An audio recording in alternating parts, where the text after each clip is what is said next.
ఓం శ్రీ గురుభ్యో నమః. ఓం శ్రీ గణేశాయ నమః. ఓం శ్రీ త్రిపుర సుందర్యై నమః. ఓం శ్రీ లలితా సహస్రనామార్ధచంద్రికా 478వ నామం. కట్వాంగాది ప్రహరణ.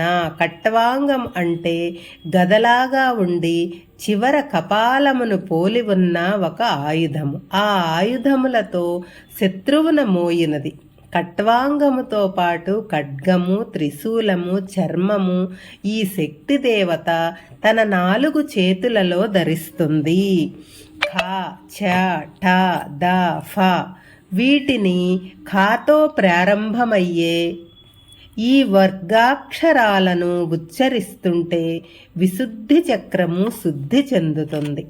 వదనైక సమన్విత అంటే కేవలము ఒకే ఒక నోటితో సమన్వయింపగల రూపము కలది. గర్భస్థ పిండము ఆహారాన్ని స్వీకరించటానికి ఒక రంధ్రాన్ని కలిగి ఉంటుంది. అదే నోరుగా మారుతుంది. విశుద్ధి అంటే నోటి నుంచి వెలువడే వాక్కుకు సంబంధించినది. పాయసాన్న ప్రియ పాయసాన్నమునందు ప్రీతి గలది. విశుద్ధ చక్రాధిష్టాన దేవతకు పాయసాన్నము ప్రీతి. త్వక్కస్థ చర్మధాతువును ఆశ్రయించి ఉండునది. విశుద్ధి చక్రాధిష్టాన దేవత. త్వక్ అనగా చర్మము కాబట్టి చర్మాన్ని ఆశ్రయించి ఉంటుంది.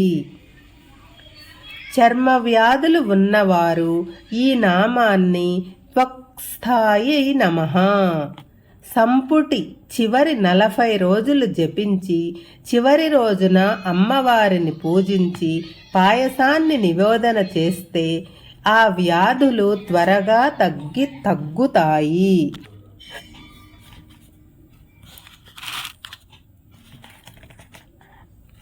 పశులోక భయంకరి. పశువృత్తికి భయమను కలుగజేయనది. ఆమె భక్తులలోని పశుత్వాన్ని పోగొట్టి మనిషిని మనీషిగా మార్చుతుంది. పశువులకు మనుషులకు ముఖ్యమైన భేదము అర్థవంతమైన వాక్కు.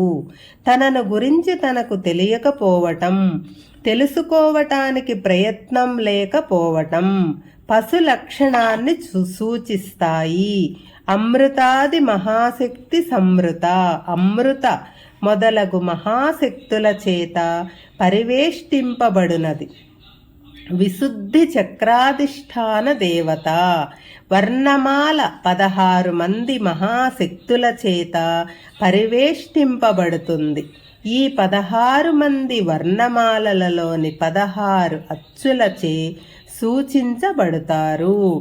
ఢాకినీశ్వరి. ఢాకిని అని పేరుగల విశుద్ధి చక్రాధిష్టాన దేవత. ఆ దేవతకు ఢాకారముతో సంబంధము గల మంత్రాలు ఉంటాయి.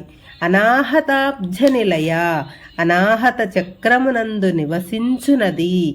అనాహత పద్మం హృదయ ప్రాంతంలో ఉంటుంది. ఎవరూ కొట్టకుండానే హృదయంలో శబ్దము ఉంటుంది. కాబట్టి ఈ చక్రానికి అనాహతము అంటారు. ఈ అనాహత పద్మము 12 దళములు కలిగి ఉంటుంది. ఇది వాయుతత్వాన్ని నియంత్రణ చేస్తుంది. శ్యామాభ నలుపు రంగులో ఉండునది. జీవి యొక్క హృదయంలో దహరాకాశము చోటు ఉంటుంది.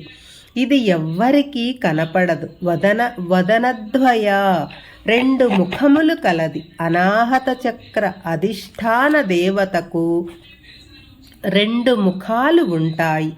అంటే హృదయ స్పందనతో శరీరములోని అన్ని చోట్ల నుండి చెడు రక్తము హృదయం దగ్గరకు పంపించటము, మంచి రక్తము హృదయం నుంచి ధమనుల ద్వారా మిగిలిన శరీర భాగములకు సరఫరా చేయటము, ఈ 2 పనులను ఈ 2 ముఖాలు చేస్తాయని ఈ నామానికి అర్థము చెప్పుకోవచ్చు. దంష్ట్రోజ్వల కోరల చేత ప్రకాశించునది. నల్లని దేహఛాయతో 2 వదనాలతో ఉండి ఆ 2 ముఖాలలోనూ వరాహానికి ఉండే తెల్లని కూరలు ఉంటాయి. కూరలు నోరు లోపలి నుంచి బయటకు పొడుచుకు వస్తాయి. ఇవి వెలుగును ప్రసారము చేస్తున్నట్లు ఉంటాయి.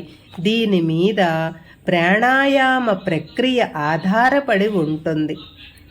అక్షమాలాధిధర ఆకారము నుంచి క్ష కారాంతము వరకు ఉండే వర్ణమాలను ధరించి ఉండునది.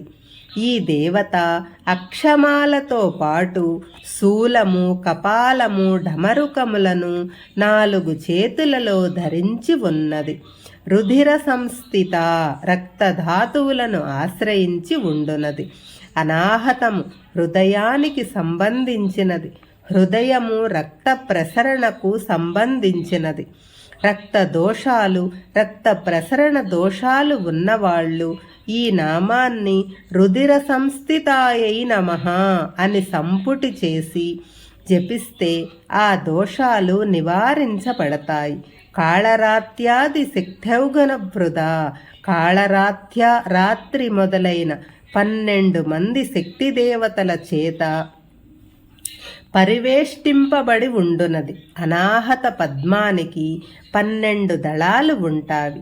అవి ఖాకారం నుంచి రాకారం వరకు ఉండే 12 అక్షరాలలో 12 మంది శక్తి దేవతలు ఉంటారు.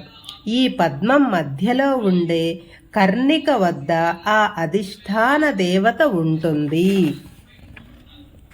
శ్రీమాత్రే నమః.